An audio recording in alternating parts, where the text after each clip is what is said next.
Hey guys कैसे हो guys? आज बड़े दिनों में बाहर निकला हूँ, बड़ा अच्छा लग रहा है। लेकिन मैं जा रहा हूँ अभी गाइस जी-मार्ट जा रहा हूँ। मैं कुछ लाऊंगा खाने पीने का, कुछ खरीदना था मेरे को, तो सोचा क्यों ना चलते चलते एक वीडियो बना ली जाए। तो गाइस आज मौसम भी बड़ा सुहावना है, थोड़ी थोड़ी धूप निकली हुई है, ज़्यादा गर्मी नहीं है। क्योंकि क्या है ना, अभी यहाँ पे टेम्परेचर डाउन होता जा रहा है। जैसे पहले रहता था 32-33 डिग्री गर्मी थी, लेकिन अब दिन में टेम्परेचर जैसे 26-25, जैसे जैसे अभी आगे आगे दिन आते जाएंगे टेम्परेचर यहाँ का और डाउन होता जाएगा और सर्दी आ जाएंगी। तो गाइस ये जो मौसम है बड़ा अच्छा है, ना ज़्यादा गर्मी है, जैसे पसीने वगैरह नहीं आते, अच्छा है। तो गाइस आज मैं जो आपको बताने जा रहा हूँ वो है, आज हम बात करने वाले हैं गाइस मेरे बारे में। तो आज मैं जो बात करूँगा गाइस आप सबके साथ कि मैं कैसे कोरिया में आया, मैंने कैसे यहाँ पे अप्लाई किया और क्या प्रोसीजर रहा, और मैंने किन किन चीज़ों को झेला, कैसे मैंने यहाँ तक मतलब जो मैंने वीज़ा लिया था स्टार्टिंग में, मैंने कौन सा वीज़ा लिया और मैं कैसे कोरिया में आया। स्टार्टिंग में गाइस मैं 12th में था जब, तो उसी टाइम से मेरा जैसे कंफर्म हो गया था कि चल कोरिया जाना है। मैंने यहाँ पे बहुत सारी यूनिवर्सिटियों में ट्राई किया। मैं इंडिया में बैठे बैठे मैं मतलब ट्राई करता रहता था कि कॉल लगा के कि क्या प्रोसीजर है ये वो, लेकिन कोई ज़्यादा इतना मेरे को कोई हेल्पफुल नहीं था, कि ना मेरे को पता था कि कैसे बात करनी है। लेकिन मैं मैसेज वगैरह करता था, कहीं से रिप्लाई आता था तो कहीं से नहीं आता था, तो बहुत सारी ऐसी बीच में डिफ़िकल्टीज़ मैंने फेस की हैं। उसके बाद फिर वैसे मेरे अंकल का यहाँ पे आना जाना रहता था, तो अंकल का कोई दोस्त था यहाँ पे, तो उसी के द्वारा यूनिवर्सिटी को बताया उन्होंने। मेरे अंकल यहाँ पे यूनिवर्सिटी में आए, उन्होंने बात की कि ऐसे ऐसे मेरा नेफ्यू है, तो वो यहाँ पे आना चाहता है, तो वो यहाँ पे कोरियन सीखना चाहता है। तो उन्होंने बताया, उन्होंने पूरा प्रोसीजर दिया कि हमारी फ़ीस कितनी है और यहाँ पे रहने का खर्चा कितना है, कैसे अप्लाई करना है। तो उन्होंने अपना फॉर्म वगैरह दिया। मेरे अंकल ने यहाँ से फॉर्म लेके इंडिया लेके आए, फिर वहाँ से मैंने फॉर्म को भर के मैंने फिर प्रोसेस को स्टार्ट किया। तो उसमें क्या होता है, स्टार्टिंग में आपको फॉर्म मिलता है यूनिवर्सिटी से, आप उसको इंटरनेट से भी ले सकते हैं, इंटरनेट से भी डाउनलोड कर सकते हैं, हर यूनिवर्सिटी का होता है।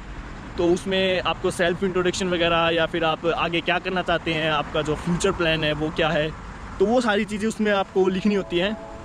और आपके पास स्पॉन्सर है कोई, या फिर आपके पीछे पैसा कौन लगाने वाला है, वो सारी चीज़ें होती हैं गाइस। तो इसमें ज़्यादातर आप अपने फादर का नाम नहीं डालते, आप अपना ही नाम डालते हैं। जो आप इंडिया में पैसे दिखाते हैं वो अपने नाम से दिखाते हैं, तो गाइस अपने फादर के नाम से नहीं दिखाते। यहाँ पे अंकल दोबारा आए, यूनिवर्सिटी में अप्लाई किया, उन्होंने फिर यहाँ से कुछ डॉक्यूमेंट्स दिए मेरे को, और वो डॉक्यूमेंट्स फिर इंडिया आए मेरे पास, और मैंने उन डॉक्यूमेंट्स को फिर सारे इकट्ठा करके, और VFS जो अपना दिल्ली में जो VFS था, VFS में हमने क्या किया, मैंने अप्लाई किया वहाँ पे। उनसे मैंने पूछा कि आप कौन कौन से डॉक्यूमेंट्स मेरे को चाहिए यहाँ पे वीज़ा लेने के लिए। तो उन्होंने मेरे को लिस्ट दी पूरी, मैंने, और तकरीबन जो आपको वो मिलता है, जो लीफलेट मिलता है जो यूनिवर्सिटी का, कि जिसमें ये होता है कि भाई कितनी हमारी फ़ीस है, उस पर भी लिखा होता है कि T4 वीज़ा के लिए आपको कौन कौन से डॉक्यूमेंट्स ज़रूरत हैं, तो आप उसको भी फॉलो कर सकते हैं। तो जो वो डॉक्यूमेंट्स जो इन्होंने दिए थे मेरे को यूनिवर्सिटी से, और मैंने अलग से जो मैंने अपने 12th की मार्कशीट हुई या फिर 10th की मार्कशीट हुई, उनको मैंने अपोस्टल किया और अपोस्टल करवाया।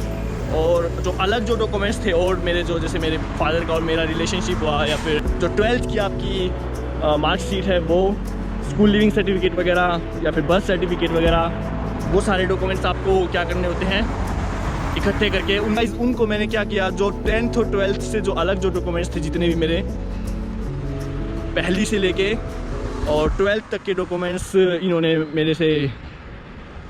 मेरे को बोला था कि आपको दिखाने होंगे। तो मेरा पहली से आप 5वीं तक का तो कौन रखता है यार, तो मैंने पहले और 5वीं तक का तो ऐसे ही स्कूल से लिखवा के कि भी नहीं है रिकॉर्ड, ऐसे वो करवा लिया था। लेकिन 6ठी के बाद मेरे सारे डॉक्यूमेंट्स थे मेरे पास, तो 6 से लेके 10th तक, 10th और 12th को छोड़ के जो जितने ही बच गए उनको मैंने नोटराइज़ किया, और 10th और 12th को मैंने अपोस्टल करवाया।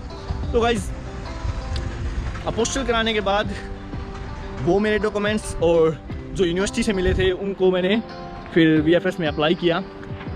तो जब मैं यहाँ पे आया था हाथ दुखने लग गया यार। हाँ, नवंबर या दिसंबर में अप्लाई किया था गाइस, और मेरी 12 दिसंबर से मेरी यहाँ पे सेशन स्टार्ट था, मेरा जो सेमेस्टर था कोरियन लैंग्वेज का वो स्टार्ट हो रहा था। लेकिन मैंने जो अप्लाई किया था वो मैंने 6 दिसंबर या पता नहीं 8 दिसंबर को मैंने एक्सप्रेस में अप्लाई किया था। वीज़े के टाइप होते हैं कि आपको जनरल उसमें अप्लाई करना, नॉर्मल उसमें अप्लाई करना है या एक्सप्रेस में अप्लाई करना है। एक्सप्रेस का 1-2 दिन का टाइम होता है, उसमें आपको मिल जाता है कि हाँ भाई आपको वीज़ा मिलेगा या नहीं, आपका रिज़ल्ट आ जाता है। लेकिन मैंने एक्सप्रेस में अप्लाई किया तो उन्होंने कम से कम 10-15 दिन लगा दिया मेरे वीज़े में। ना कोई कॉल था, ना कोई कुछ मैसेज था, कुछ भी नहीं बता रहे थे कि भाई क्या होने वाला है आपका। तो अभी 12 तारीख से क्लास स्टार्ट होने वाली थी दिसंबर से, तो मैं 12 तारीख तो गई, मैं फिर परेशान हो गया कि भाई क्यों नहीं दे रहे वो वीज़ा। तो मैंने क्या किया फिर, जो यूनिवर्सिटी में जो एडमिशन देता है उसके पास मैंने कॉल किया, उसको बोला मैंने कि ऐसे ऐसे मेरे को वीज़ा नहीं मिला है, अभी तक मैं आ नहीं सकता, तो मैं थोड़ा लेट हो जाऊँगा, तो क्यों ना आप एक बार इंडियन एम्बेसी में आप एक बार कॉल करके मेरा कुछ पता लगा सकते हैं कि वो क्यों वीज़ा नहीं दे रहे। तो उस जो यहाँ पे जो ऑफिस में काम करने वाला था उसने एम्बेसी में कॉल किया और उसने पूछ के बताया कि आपका वो इंटरव्यू लेंगे।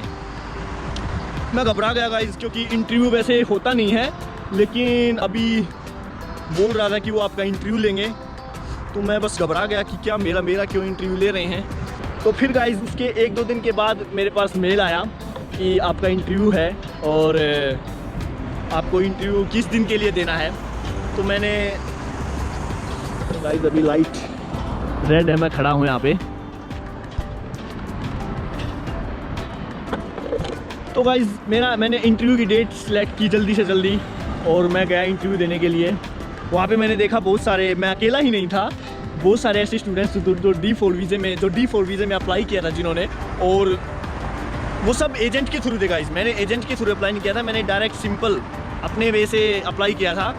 और जितने भी एजेंट के थ्रू थे वो सब, मैंने हैरान हो गया गाइस, वो मतलब पूरी कि भाई क्या क्या पूछेंगे उसका पूरा वो बना के, मतलब हाँ भाई ये क्वेश्चन पूछा जाएगा तो ऐसे जवाब देना है आपको। वो मतलब पूरी तरह से लगे हुए थे। मैं अपना आराम से घूम रहा इधर उधर, कोई वो नहीं मेरे को, मतलब जो पूछेंगे बता देंगे क्या है। कुछ नहीं, उन्होंने मेरे साथ था एक कोरियन था, वो कोरियन इंग्लिश में बोल रहा था, तो मैंने भी इंग्लिश में ही अपना इंटरव्यू दिया था। तो कुछ नहीं, वो बस पूछ रहा था कि आप क्यों जाना चाहते हैं कोरिया। तो मैंने बताया कि पढ़ना है मेरे को ऐसे। और जो क्वेश्चन है जो उसने पूछा था कि मेरे फादर की जो सैलरी थी वो ज़्यादा नहीं थी, तो उसने मेरे को पूछा कि क्या आपके फादर आपकी फ़ीस या वगैरह जो है वो कर देंगे, उसका पूरा सपोर्ट करेंगे, आपका घर का काम चल जाता है जो आपके फादर पैसे कमाते हैं। तो मैंने उसको बोला कि चलाना पड़ता है जी, ऐसे कोई तो वैसे मुश्किल होता है, हम 2 भाई हैं, 1 बहन है, तो मुश्किल होता है, लेकिन हार्ड वर्किंग करते हैं तो सारा काम चल जाता है, कोई ना कोई भगवान की दुआ है। तो मैंने ऐसी बात मारी उसके सामने, तो उसको लगा कि हाँ भाई स्टूडेंट हार्ड वर्किंग है ये। तो अब उसने बस ये 1-2 क्वेश्चन पूछे मेरे को, मेरा नाम वगैरह पूछा और ये पूछा, उसके बाद फिर ख़त्म हो गया काम, बस यही पूछा था उसने मेरे से। उसके बाद उन्होंने मेरे को भेज दिया, बोला आपका ख़त्म हो गया, चलो जाओ। मैं आ गया। उसके 2 दिन के बाद ही मेरा रिज़ल्ट आ गया। मेरे पास ईमेल आया कि आप अपना पासपोर्ट कलेक्ट कर लें। तो उस दिन था गाइस जो बड़ा मैं मतलब थोड़ा नर्वस भी था, क्योंकि मैं सोच रहा था क्या पता वीज़ा ना मिले तो फिर क्या होगा, क्योंकि मैं कोरिया में आना चाहता था बहुत। मेरा बड़ा वो था कि भाई हाँ कोरिया ही जाना है अब तो गाइस मैं गया और मैंने जैसे ही पासपोर्ट लिया, खोल के देखा, भगवान की दया से उस पर वीज़ा था और मैं बड़ा खुश हो गया गाइस। उस टाइम पे बहुत खुश था मैं। एक प्रॉब्लम तो सोल्व हो गई थी गाइस, अब वीज़े की प्रॉब्लम सोल्व हो गई थी और मैं लेट भी हो गया था गाइस, क्योंकि मेरे को वीज़ा मिला था 19 तारीख को और मेरी क्लास स्टार्ट होने वाली थी 12 तारीख को। तो पहले ही मैं 1 हफ्ता मैं लेट हो गया था। तो फिर मैंने ट्राई किया, अब मेरे को फ़्लाइट भी वो करवानी थी, फ़्लाइट बुकिंग करनी थी।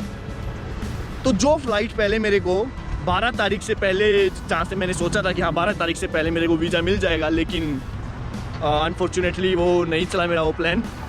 तो उस प्लान के मुताबिक मेरे को जो टिकट मैंने ली थी वो मैंने जापान एयरलाइंस की ली थी। वो शायद वन वे की 19,000 की टिकट बन रही थी मेरी, लेकिन अब एक वीक जो मेरा ये डिले हो गया था प्रोग्राम, तो इसकी वजह से फिर मेरे को टिकट थोड़ी महंगी लेनी पड़ी। 25 दिसंबर को मैंने टिकट ली थी, उस टाइम पे क्रिसमस था, तो क्रिसमस पे टिकट बढ़ जाती है, तो इसकी वजह से फिर मेरे को महंगी लेनी पड़ी। तो बाद फिर मैं 25 तारीख को इंडिया से अकेला, मेरा पहला दिन था गाइस वो फ्लाइट में, और मेरे को कुछ भी नहीं पता था कि कैसे जाना है, क्या करना है। लेकिन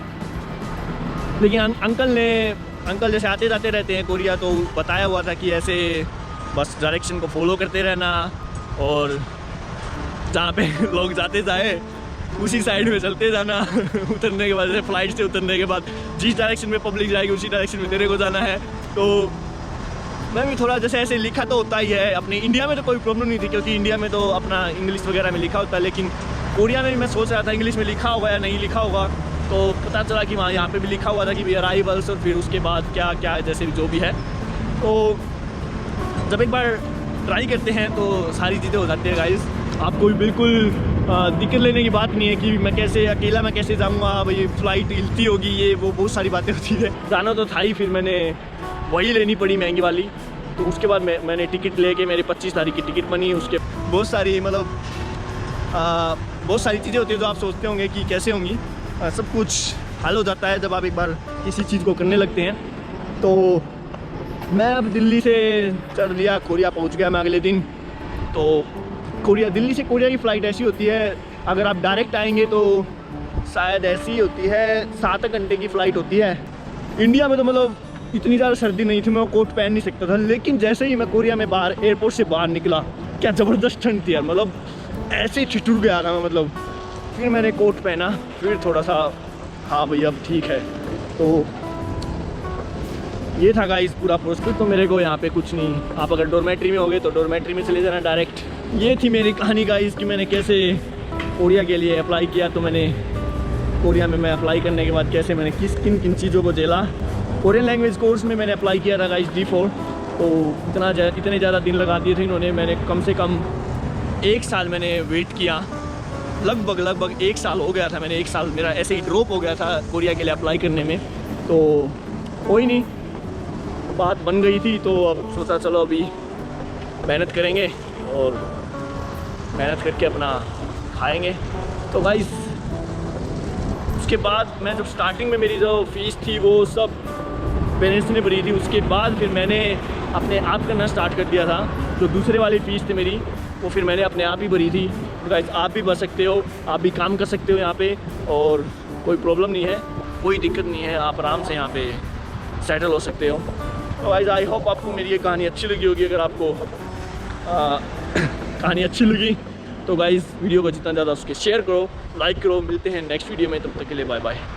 मैं आ गया हूँ अपना ईमार्ट, यहाँ से कुछ ख़रीदूँगा और फिर दोबारा घर जाऊँगा। बाय।